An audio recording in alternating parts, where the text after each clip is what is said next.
What is going on? So today I'm testing the Bark River Ultralight Field Knife. Now I do already have a first impression slash unboxing video of this knife, so if you haven't seen that or if you would like to see it, go check it out on my channel. I would recommend it. But I'm just out here in the desert. I'm going to be doing a few different things to test this knife. But first I'm going to show you a little bit of an update I have on my carry setup for this knife. So I basically updated the sheath since the last time you've seen it. I put an ulti clip on there, I attached it with some paracord, I just tightly wrapped it carefully. It doesn't look super pretty, but it's wrapped very tightly and it's definitely not going anywhere. And then I tied those little knots with a little bit of super glue, definitely not going anywhere. And then that ferro rod is not a Bark River rod, but it's just a aftermarket one I had, and then I made this little lanyard with a wee titanium bead on there. Nothing special, but alright. So the first thing I'm going to be doing is just a little bit of chopping here on this softer firewood I just bought from a gas station.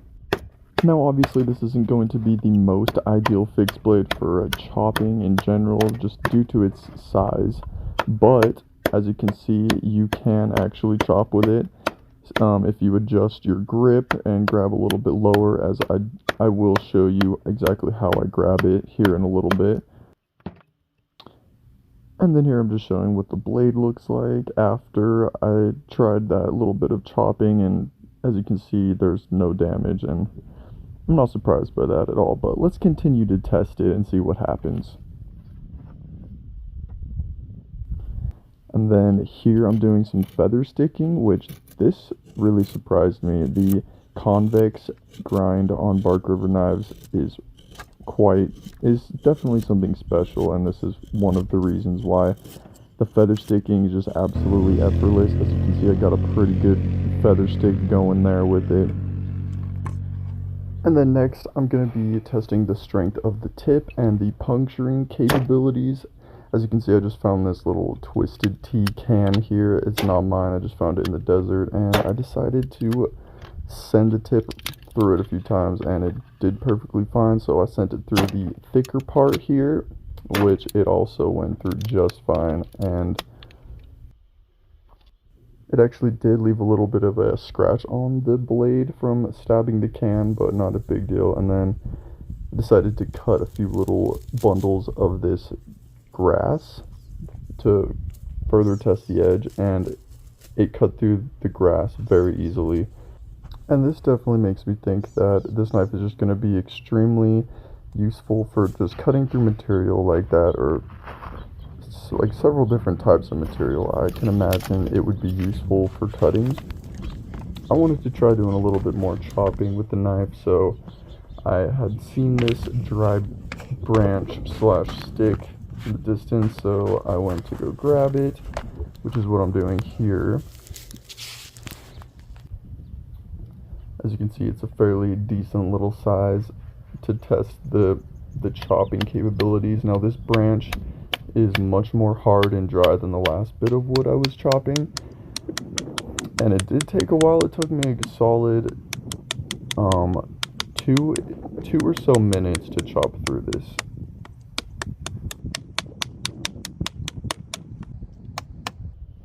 And again, just quickly showing you how exactly I'm holding the knife while chopping, and I think that makes a pretty big difference on how easy it actually is just how you hold it. So just keep that in mind. If you're going to chop with a smaller knife, you might have to mess with the grip a little bit.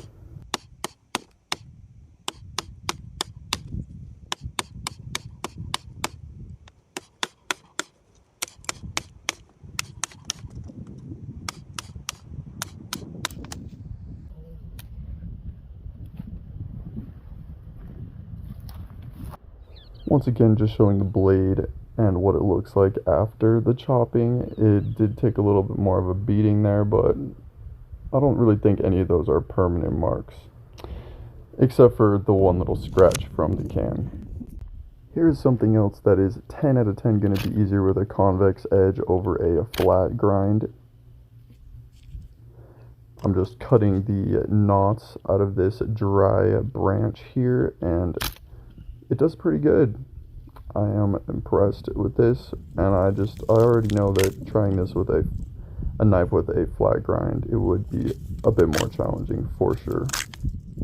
Another thing I should add, that throughout all this testing, I have not noticed any hot spots or any discomfort while using the knife. The knife is extremely ergonomic, and out of all the Bark River knives I've held, this one is my favorite handle. It's a slightly bit smaller and thinner than other Bark River handles, and I think it just suits my hands better.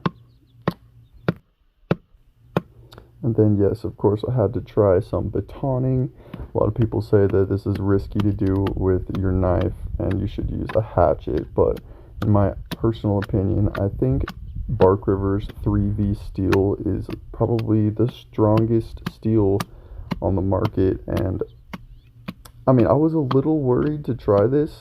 I shouldn't have been worried, but I was a little worried, and then I just thought to myself, damn, this knife is called the Ultra Lite Field Knife, and it is made in Bark River's 3V. And I know that Bark River has excellent heat treatment, so I really have nothing to worry about, and I don't. As you can see, no damage to the blade still whatsoever, other than that one little tiny scratch on the tip from the can, and that's really all it is a little scratch. No damage to the edge or tip. Alright, so that was really all I had for the testing portion of the video. I am now at my house, and I'm going to clean up the knife a bit, touch up the edge a bit, and I'm going to show you exactly how I'm going to do that with a convex edge. First, I'm going to put some just rubbing alcohol on this lint-free rag to just clean up the blade here.